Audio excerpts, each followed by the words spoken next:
दोस्तों स्वागत है आप सभी का मेंटरशिप के रिकॉर्डेड सेशन में। ये लेक्चर नंबर 4 है। इसके पहले हम 3 वीडियोस देख चुके हैं। पहले में हमने देखा था कि अपनी स्थिति का मूल्यांकन कैसे करें। दूसरे में हमने देखा था कि क्या बचे हुए समय में प्रीलिम्स क्लियर किया जा सकता है। तीसरे में हमने देखा था कि इस बार प्रीलिम्स दें या ना दें। अब चौथा वीडियो जो हम करने वाले हैं ये है इस चीज पर कि बचे हुए समय में क्या ना करें। ठीक है, बचे हुए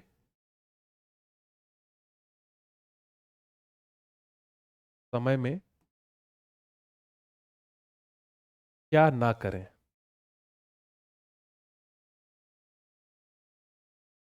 ठीक है, व्हाट नॉट टू डू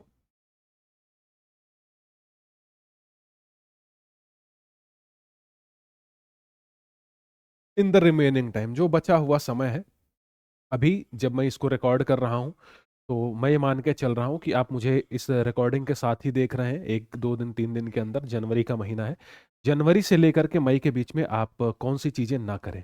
अब जब मैं ये कह रहा हूँ कि क्या ना करें, तो ये मैं एज्यूम करके चल रहा हूँ कि आप इस बार का एग्ज़ाम दे रहे हैं, क्योंकि इसके पहले के जो दोनों लेक्चर्स थे, लेक्चर नंबर 2 जहाँ हमने देखा कि क्या इतने समय में प्रीलिम्स क्लियर किया जा सकता है, वहाँ मैंने बताया है कि हाँ बिल्कुल प्रीलिम्स क्लियर किया जा सकता है। दूसरा कि अगला जो लेक्चर था, लेक्चर नंबर 3, जहां हमने बात की है कि क्या इस बार का प्रीलिम्स दें या ना दें, वहां भी हमने आपको यही सजेस्ट किया है कि इस बार का प्रीलिम्स देना चाहिए। आपकी जो स्थिति है उसके अकॉर्डिंग आप डिसाइड कर सकते हैं, बट इन जनरल ये है कि हाँ प्रीलिम्स देना चाहिए। तो मैं ये मान के चल रहा हूँ कि आप प्रीलिम्स दे रहे हैं, और अगर प्रीलिम्स दे रहे हैं तो बचे हुए समय में कौन सी ऐसी चीजें हैं जो आपको नहीं करनी चाहिए। ठीक है, पॉइंट पॉइंट हम देखेंगे। कुछ पॉइंट्स हैं मेरे पास, वो मैं एक एक पॉइंट करके आपको बताता हूँ। सबसे पहला एक क्या है, पॉइंट नंबर 1,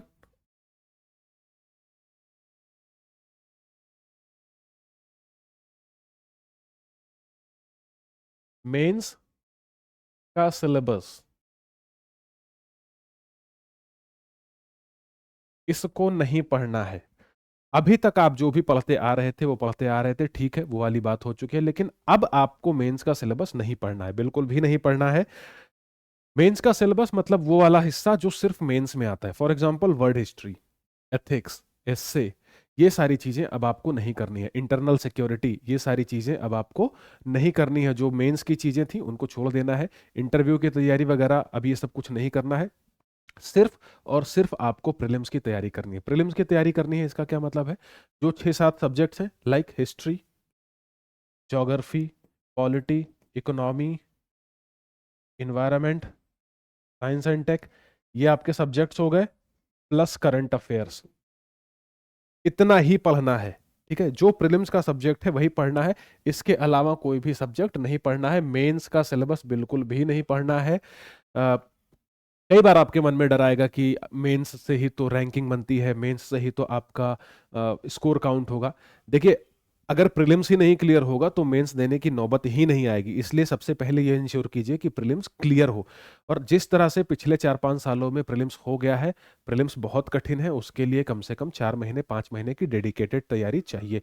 और यहाँ से अगर आप उस चीज़ में लापरवाही करेंगे तो प्रीलिम्स में बहुत नुकसान हो जाएगा, और जब प्रीलिम्स में नुकसान हो जाएगा तो फिर काहे की रैंकिंग, फिर काहे का स्कोर। ठीक है, तो ये वाली टेम्पटेशन, ये वाला लोभ अगर आपके मन में आ रहा है कि मेंस आपका खराब ना हो जाए, क्योंकि मेंस से ही तो आपकी रैंकिंग बनती है, भाई पहले प्रीलिम्स क्लियर हो जाए, उसके बाद के जो 3 महीने हैं उसमें मेंस की तैयारी आराम से हो जाएगी। मैं पर्सनली गारंटी दे रहा हूँ कि उस 3 महीने में आपकी मेंस की मैं अच्छी तैयारी करवा दूंगा। अगर आप हमारे साथ जुड़े हुए हैं, मैं मेंस की आपकी अच्छी तैयारी करवा दूंगा। ठीक है, बट अभी फिलहाल के लिए मेंस का सिलेबस छोड़ दीजिए। ऑप्शनल वगैरह अगर पढ़ रहे हैं तो सब बंद कर दीजिए। अब मेंस से रिलेटेड कोई भी चीज पढ़ने की जरूरत नहीं है। इसी के साथ एक और चीज जो मैं आपको बता दूं, ये मेंस का ही पार्ट है कि आंसर राइटिंग ना करें। आंसर राइटिंग नहीं करनी है। कोचिंग वगैरह अगर आपने ज्वाइन कर रखी होगी तो वहां पे आपको वो हर दिन क्वेश्चन मिलता है, आपको क्वेश्चन सॉल्व करना होता है। बहुत बार आप वेबसाइट वगैरह से क्वेश्चंस पिक करते हैं, वो सारी अच्छी चीजें हैं, उससे आपकी स्किल्स इंप्रूव होती हैं, आपकी तैयारी बेहतर होती है। अभी तक आप कर रहे थे तो बहुत अच्छी बात है, करना ही चाहिए था, लेकिन अब आपको ये चीज बंद कर देनी है। आंसर राइटिंग नहीं करनी है, कोई भी किस्म की राइटिंग प्रैक्टिस अब नहीं करनी है। जितनी हो चुकी उतनी हो चुकी। अगर आपने अभी तक नहीं की है, अगर आपने आप अभी तक एक भी आंसर नहीं लिखा है, और आपको किसी ने बोला है कि रेगुलर आंसर राइटिंग करो, रेगुलर राइटिंग प्रैक्टिस करो, तो वो पहले कर लेना चाहिए था। नहीं किया तो कोई बात नहीं, छोड़ दीजिए। प्रीलिम्स के बाद भी मैं आपको बता दूंगा कि आंसर राइटिंग कैसे करनी है और उस 3 महीने में कैसे आप अच्छी आंसर राइटिंग प्रैक्टिस कर सकते हैं। ठीक है, पहले से कर रहे होते तो बहुत अच्छी बात है, लेकिन अब वो टाइम नहीं है। अब आंसर राइटिंग प्रैक्टिस करने का टाइम बिल्कुल भी नहीं है। अगर आप राइटिंग प्रैक्टिस करोगे तो आपको बहुत ज्यादा नुकसान हो जाएगा। इसलिए मैं स्ट्रांगली आपको रिकमेंड कर रहा हूं कि मेंस का कोई भी सिलेबस नहीं पढ़ेंगे, आंसर राइटिंग वगैरह नहीं करेंगे। इसके अलावा एक और तीसरी चीज जो बहुत ज्यादा लोग करते हैं, न्यूज़पेपर रीडिंग। न्यूज़पेपर रीडिंग वैसे एग्जाम के लिए करनी ही होती है, और कई बार न्यूज़पेपर रीडिंग करते हुए लोग उसमें इतना डूब जाते हैं कि घंटों घंटों 3-3 4-4 घंटे न्यूज़पेपर ही पढ़ रहे हैं। तो इससे क्या है ना कि आपको ये फीलिंग आएगी कि तैयारी हो रही है, आपको ये फीलिंग आएगी कि आपको बहुत कुछ आता है। करंट अफेयर्स आपको बहुत कुछ आता है, लेकिन सिर्फ करंट अफेयर्स से एग्जाम नहीं क्लियर होगा। करंट अफेयर्स सिर्फ एक हिस्सा है, इसके अलावा भी चीजें हैं, बाकी बाकी भी सब्जेक्ट्स हैं, उनको भी पढ़ना है, रिवाइज करना है। तो अगर आप इतना ज्यादा टाइम न्यूज़पेपर को दोगे तो उससे नुकसान होगा। दूसरा, मेंस के लिए जो न्यूज़पेपर पढ़ने की जरूरत होती है, जिससे आंसर राइटिंग स्किल इंप्रूव होती है, आपकी वोकेबलरी इंप्रूव होती है, आपकी आर्टिकुलेशन स्किल इंप्रूव होती है, वो न्यूज़पेपर उसमें हेल्प करता है, लेकिन अभी वो टाइम नहीं है। अभी के लिए मैं यही कहूंगा कि न्यूज़पेपर को 30-40 मिनट से ज्यादा ना पढ़ें। ठीक है, बहुत है, 30-40 मिनट न्यूज़पेपर पढ़िए।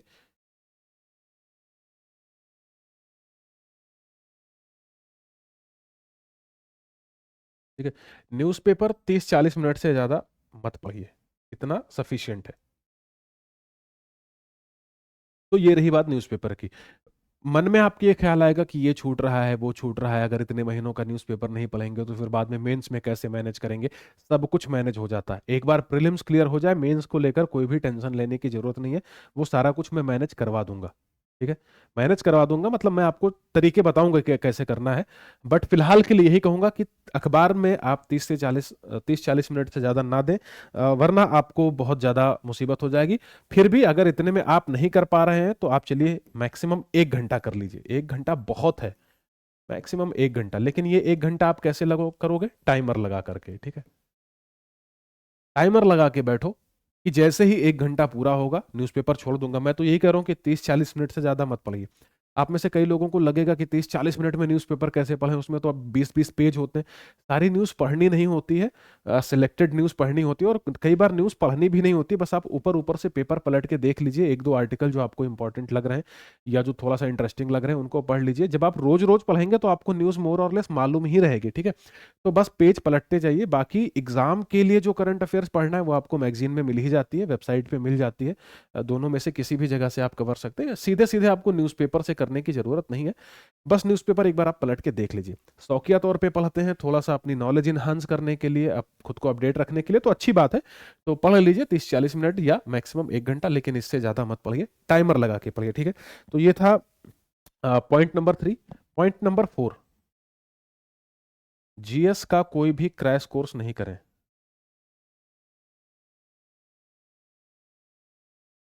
नहीं करना है। ठीक है, अब होगा क्या कि जैसे जैसे एग्जाम नजदीक आएगा ना, बहुत सारी कोचिंग्स, बहुत सारे इंस्टीट्यूशंस क्रैश कोर्स लॉन्च करेंगे। 2 महीने में जीएस पूरा, 1 महीने में ये पूरा, 15 दिन में ये पूरा। देखो, कोर्स आप खरीद तो लोगे, जाके इनरोल भी कर लोगे, पेमेंट कर दोगे, तो जिन्होंने कोर्स सेल करना था, जिनको सिर्फ बेचना था, वो तो बेच देंगे, पैसे कमा लेंगे, लेकिन आपको कोई फायदा होगा नहीं। एक्चुअल में इतने कम समय में तैयारी नहीं होती है, ऐसे क्रैश कोर्स से कुछ होता नहीं है। क्रैश कोर्स से आपकी प्रिपरेशन क्रैश कर जाएगी, इसलिए क्रैश कोर्स के चक्कर में मत पड़िए। कोई भी जीएस का क्रैश कोर्स वगैरह इनरोल नहीं करेगा कि 2 महीने का कोर्स, 3 महीने का कोर्स, 1 महीने का कोर्स, इन सबसे कोई फायदा नहीं होगा। बजाय इसके, अगर आपने कोचिंग कर रखी है तो आपके पास जो नोट्स हैं, जो आपके पास मटेरियल हैं, जो आपने क्लासरूम के नोट्स बनाए हैं, उन्हीं को बार बार पढ़िए। वो थोड़ा सा बल्कि होंगे, उनको देख के डर लगता होगा, और जब डर लगता है तो आता है कि अच्छा चलो क्रैश कोर्स में हमें कोई ऐसी चीज मिल जाएगी जिसको हम आसानी से कर लेंगे। एक्चुअल में जब आप क्रैश कोर्स करने जाते हैं ना, तो हालत हो जाती है धोबी के कुत्ते जैसी, ना घर का ना घाट का।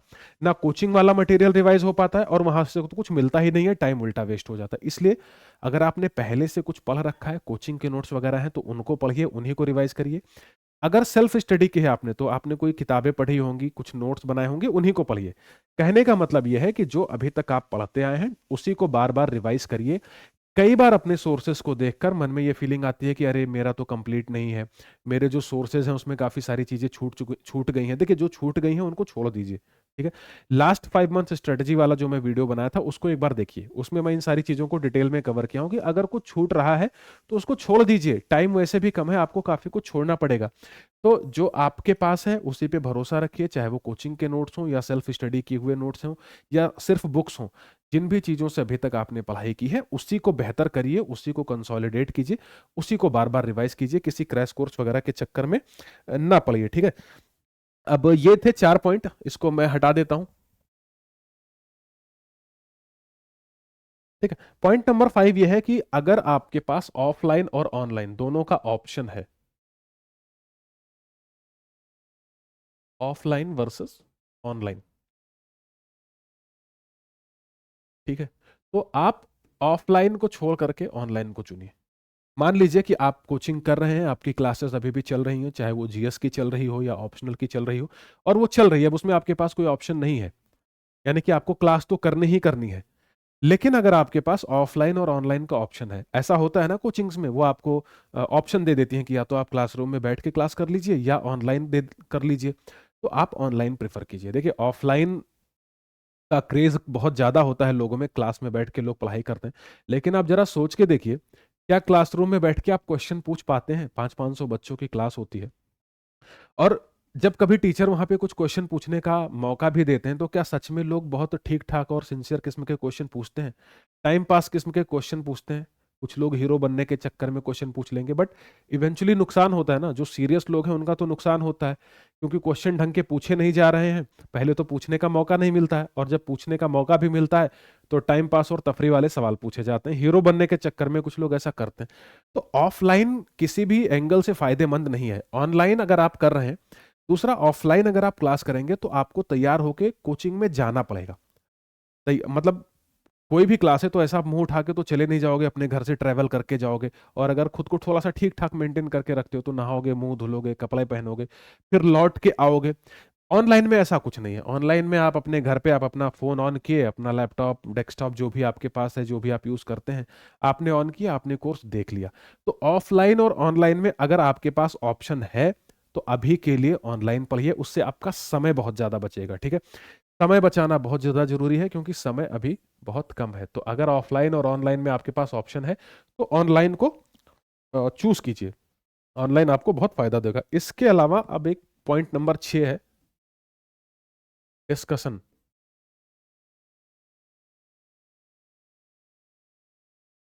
डिस्कशन के नाम पर बहुत ज़्यादा टाइम वेस्ट मत कीजिए। होता क्या है कि लोग लाइब्रेरी वगैरह ज्वाइन कर लेते हैं, या और कोई ऐसा लर्निंग ग्रुप ज्वाइन कर लेते हैं, चाहे टेलीग्राम हो चाहे व्हाट्सएप हो, और वहाँ दिन रात डिस्कशन चलता रहता है। किसी ने कोई क्वेश्चन उसमें डाल दिया, किसी ने कुछ और ऐसी मतलब तलकती भलकती चीज़ डाल दी, तो सारे लोग उसमें इन्वॉल्व हो जाते हैं, इसका आंसर ये होगा, उसका आंसर वो होगा। भाई वो सब करने की ज़रूरत नहीं है। ठीक है। वो व्हाट्सएप ग्रुप और टेलीग्राम ग्रुप में जो क्वेश्चंस डाले जाते हैं उनसे डिस्कशन करके, वो वाले डिस्कशन करके आपका कोई फायदा होने वाला नहीं है, उससे कोई एग्जाम क्लियर होने वाला नहीं, उल्टा आप उसमें अपना टाइम वेस्ट करोगे। आप सब लोगों ने ये चीज फील किया होगा, ऑब्जर्व किया होगा आप सब लोगों ने, कि कोई एक क्वेश्चन है, पता नहीं उसकी रेलेवेंस क्या है, आएगा नहीं आएगा, उससे कितना फायदा होगा, बट उसी के चक्कर में एक एक दो दो घंटे वो टेलीग्राम ग्रुप पे और व्हाट्सएप ग्रुप पे वेस्ट होते हैं। तो डिस्कशन के नाम पे टाइम वेस्ट नहीं करना है। इसी तरह से एक डिस्कशन होता है लाइब्रेरी के बाहर। लोग पढ़ाई के लिए लाइब्रेरी ज्वाइन कर लेते हैं, और फिर पता चला कि लाइब्रेरी के बाहर निकले हैं 4-6 लोग वहां खड़े हुए हैं, वो सारे लाइब्रेरी के ही लोग हैं, स्टूडेंट्स हैं, पढ़ाई वाले लोग हैं, और वहां किसी चीज पे डिस्कशन होने लगी। हालांकि ये वाली डिस्कशन टेलीग्राम ग्रुप और व्हाट्सएप ग्रुप से ज्यादा हेल्दी होती है, ज्यादा बेहतर होती है, लेकिन उसकी भी जरूरत है नहीं, उसमें आपका बहुत ज्यादा टाइम वेस्ट हो जाता है। ठीक है। पढ़ाई करने आप गए हैं लाइब्रेरी में या किसी और पीयर लर्निंग वाली जगह पे, पढ़ाई कीजिए, अपने घर आइए, अननेसेसरी डिस्कशन मत कीजिए। और अगर ब्रेक लेना भी है, 5-10 मिनट का ब्रेक लीजिए, तो उसमें फिर डिस्कशन मत कीजिए, उसमें कुछ और चीजें डिस्कस कीजिए, मेंटली थोड़ा सा रिलैक्स कीजिए खुद को। बट ये डिस्कशन के नाम पर टाइम वेस्ट मत कीजिए। मैं ये नहीं कर रहा हूँ डिस्कशन मत कीजिए, बट ये डिस्कशन के नाम पे टाइम वेस्ट मत कीजिए। शाम का टाइम जब हो जाए, जब आप अपनी पूरी पढ़ाई कर लें, सेल्फ स्टडी वाला जो सेगमेंट था आप उसको पूरा कर लें, थके वके हुए हैं, चाय वाय पीते हुए, कभी 15-20 मिनट आधे घंटे कुछ इधर उधर की बातें कर ली, डिस्कस कर लिया, बट अदरवाइज एग्जाम के डिस्कशन के नाम पे बहुत ज्यादा टाइम वेस्ट मत कीजिए अगर आपने लाइब्रेरी ज्वाइन कर रखी है। 7वीं चीज जो थोड़ी सी अजीब लगी आपको, वो है कि ज्यादा दोस्ती ना करें, ज्यादा यारी दोस्ती ना करें।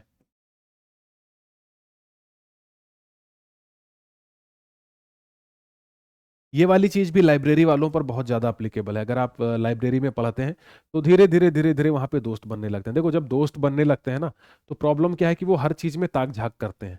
वो आपकी सीट पे आके, और भाई क्या कर रहा है, और यार क्या कर रहा है, और चल चाय पी के आते हैं, ये सारी चीजें होंगी। आप बाहर निकलोगे, पता चला वो आपको बाहर मिल गया, आप चाय की दुकान पे गए, पता चला वो वहां मिल गया, और फिर कोई ना कोई बात शुरू हो जाती है। अगर कोई आपके जान पहचान का है तो आप उसको कब तक इग्नोर करोगे और कहाँ तक इग्नोर करोगे। इसीलिए अगर आप लाइब्रेरी में जाते हो तो मेक श्योर कि आप बहुत ज्यादा यारी दोस्ती मत करो।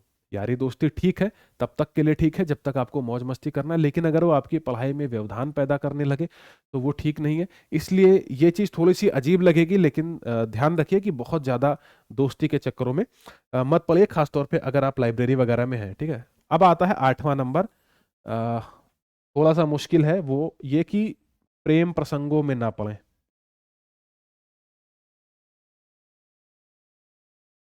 अब ये बड़ा मुश्किल सी चीज़ है। कोई लड़का है तो वो किसी लड़की को लाइक करने ही लगेगा, कोई लड़की है तो किसी लड़के को लाइक करने ही लगेगी। ये तो सीधी मतलब जिस उम्र में है अब लोग एक दूसरे को लाइक नहीं करेंगे तो फिर कब करेंगे, 60 साल की उम्र में। तो एक दूसरे के प्रति ऐसा प्रेम, ऐसा आकर्षण उत्पन्न हो जाना बहुत लाजमी सी बात है। और मैं ये कह रहा हूँ कि इससे बचें। मतलब मैं कहते हुए भी मुझे बहुत अजीब लग रहा है, क्योंकि मैं खुद नहीं बच पाया था, मैं भी इन चीज़ों में काफ़ी उलझ गया था। बट कोशिश कीजिए कि इससे आप बचें। ये चीज़ अपने आप में एक डिस्ट्रैक्शन होती है। आप सब जानते हैं, इसके बारे में मैं बहुत ज़्यादा इलेबोरेट नहीं करूंगा। आप सब भी अब उस उम्र में हैं जहां से इस बात को समझते हैं कि इसके नुकसान क्या हैं, फायदे क्या हैं, वो भी आप जानते ही हैं। हो सके तो इससे बचिए। अगर नहीं बच पा रहे हैं, ऐसा लग रहा है कि नहीं, कुछ ऐसा है, कुछ आकर्षण, कुछ ऐसा झुकाव है जिसकी वजह से आप झुके हुए चले जा रहे हैं या चली जा रही हैं, तो ये ध्यान रखिए कि थोड़ा सा प्रोडक्टिव वे में उस चीज को यूज कीजिए, साथ में पढ़ाई कीजिए, साथ में डिस्कशन कीजिए, साथ में आगे बढ़ने के रास्ते तलाशिए। सिर्फ टाइम वेस्ट मत कीजिए, ठीक है। ऐसे जो टीवी सीरियल्स में और फिल्मों में प्रेमी प्रेमिका या जोड़े होते हैं, जिस तरह से वो अपना टाइम स्पेंड कर रहे होते हैं, सोशल मीडिया पे जिस तरह से टाइम स्पेंड कर रहे होते हैं, वैसा मत कीजिए। अगर आप हैं तो मेक श्योर कि आप अपना टाइम पढ़ाई में ही स्पेंड कीजिए, दोनों लोग। मतलब ये वाला पक्ष भी, ये वाला पक्ष भी, दोनों। और एक बार आपकी पढ़ाई हो जाए फिर तो प्रेम तो खूबसूरत चीज है, करना ही चाहिए, ठीक है, एग्जाम होने के बाद। 8 पॉइंट हो गए। एक पॉइंट ये है कि टॉपर्स स्ट्रेटजी वीडियो देखने से सिलेक्शन नहीं होगा।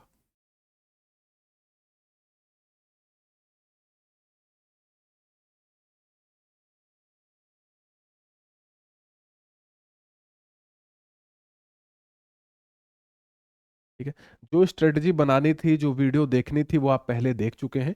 और अगर नहीं देखी है तो कोई बात नहीं, आपने मेंटरशिप ज्वाइन कर रखी है, जो भी चीज़ें बतानी है वो हम आपको बताएंगे। यूट्यूब पे बहुत ज़्यादा टॉपर्स स्ट्रेटजी वीडियो और जो शॉर्ट्स हैं, जो रील्स हैं, मोटिवेशनल वीडियो बनती हैं, इन सारी चीज़ों के चक्कर में मत पड़िए। टाइम बहुत वेस्ट होगा, इससे आपकी कोई तैयारी नहीं होगी, कोई पढ़ाई नहीं होगी। थकान उल्टा महसूस होगी अगर आप बहुत ज़्यादा फ़ोन वगैरह यूज़ करोगे तो स्ट्रेटजी और गाइडेंस जो चाहिए उसके लिए ही आपने मेंटरशिप ज्वाइन किया है, वो हम आपको देते रहेंगे रेगुलर। इससे ज़्यादा की ज़रूरत है नहीं। तो बहुत ज़्यादा टॉपर्स वीडियो वगैरह मत देखिए, इससे नुकसान होता है, ठीक है। और नई स्ट्रेटजी इस टाइम पे अगर आप अडॉप्ट करोगे तो वैसे भी नुकसान होगा, उससे फायदा ज्यादा होगा नहीं, नुकसान ज्यादा होगा। तो टॉपर्स स्ट्रेटजी वीडियो मत देखिए। हर किसी की अपनी स्ट्रेटजी होती है, टॉपर्स जो बताते हैं वो भी बात ठीक होती है। लेकिन उसको सीखने का, उसको देखने का भी अपना एक टाइम होता है। अब वो टाइम नहीं है कि कोई नई वीडियो देखी जाए। जब रिजल्ट आ जाएगा, अभी प्रीलिम्स का जब रिजल्ट आएगा तो फिर और भी बहुत सारे इंटरव्यूज होने लगेंगे।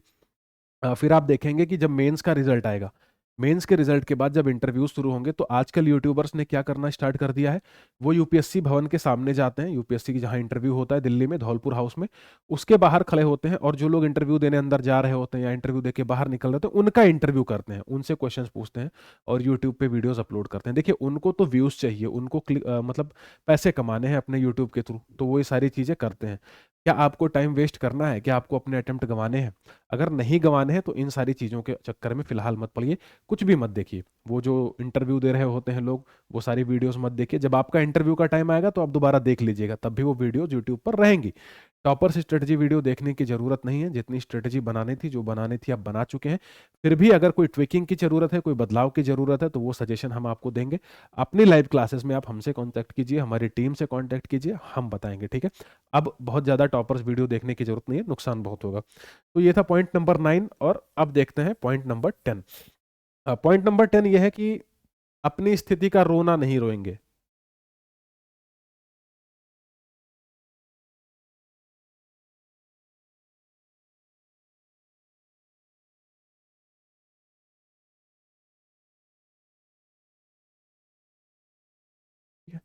ये वाली चीज क्या होती है, अपनी स्थिति का रोना? क्या भाई, हर किसी का अलग बैकग्राउंड है, हर किसी के अलग सर्कमस्टांसेस हैं। अब मान लीजिए कि कोई ऐसा लड़का है या लड़की है जिसकी फाइनेंशियल कंडीशन बहुत अच्छी नहीं है, वो यहाँ दिल्ली में रह रहा है, उसको संघर्ष करना पड़ रहा है, उसको पैसे की चिंता है और तमाम किस्म की चिंता है, ऐसे ही समाज की चिंता है। मान लीजिए कोई लड़की है जो दिल्ली में रह के तैयारी कर रही है, उसको भी लोग बहुत ज़्यादा ताने दे रहे हैं, उसके आस पड़ोस के लोग, उसके रिलेटिव्स। ये मैं सिर्फ एक एग्जांपल्स दे रहा हूँ। या और भी कोई आपकी एकेडमिक बैकग्राउंड अच्छी नहीं है, आपका मीडियम कोई ऐसा है जिसमें सिलेक्शन कम हो रहे हैं। तो देखिए, अब ये सब चीज़ें जो हैं सो हैं, इनकी शिकायत करके आपको कुछ मिलने वाला नहीं है। शिकायत करने से आपके मन की भड़ास थोड़ी सी दूर हो जाएगी, लेकिन इससे आपका सिलेक्शन नहीं होगा। तो सबसे बड़ी एडवाइस मेरी यही होगी कि आपकी जो भी स्थिति है, आपकी जो भी पृष्ठभूमि है, आपकी जो भी पढ़ाई है, रिश्तेदार नातेदार, किसके रिश्तेदार नातेदार ताना नहीं मारते हैं, किसका मकान मालिक परेशान नहीं करता है, किसको आर्थिक आर्थिक समस्याएं खैर सब लोगों को नहीं होती हैं, लेकिन किसके ऊपर प्रेशर नहीं होता। तो ये सारी जो चीजें हैं, इन सारी चीज़ों का ना बहुत ज़्यादा तनाव मत लीजिए। ये जो है वो है, ज़िंदगी जैसी है वैसी है, उसे वैसा ही स्वीकार कीजिए और इन सब को दरकिनार करके तैयारी कीजिए, क्योंकि इन सारी समस्याओं से निजात पाने के लिए, एक बेहतर ज़िंदगी पाने के लिए ही तो आप तैयारी कर रहे हैं। तो अगर आप उसी में उलझे रहेंगे तो तैयारी हो नहीं पाएगी और अंततोगत्वा फिर आप उसी में उलझे रह जाएंगे। तो थोड़े समय के लिए इन चीज़ों को किनारे कीजिए, शांत दिमाग से तैयारी कीजिए और सफलता पाइए। इन सारी समस्याओं को, इन सारी परेशानियों को, दुविधाओं को हमेशा के लिए खत्म ही कर दीजिए। तो ये था कि बचे हुए समय में क्या ना करें, 10 पॉइंट्स हमने देखा। अगला लेक्चर हम देखेंगे कि बचे हुए समय में क्या करें, ठीक है। तो अभी इस वाले लेक्चर से रिलेटेड जो भी क्वेरीज आपके मन में है, उसको आप जब लाइव सेशन होगा, जब हम जूम कॉल करेंगे तो उसमें पूछिएगा। फिलहाल इस लेक्चर में इतना ही है, फिर मिलते हैं अगले वाले में।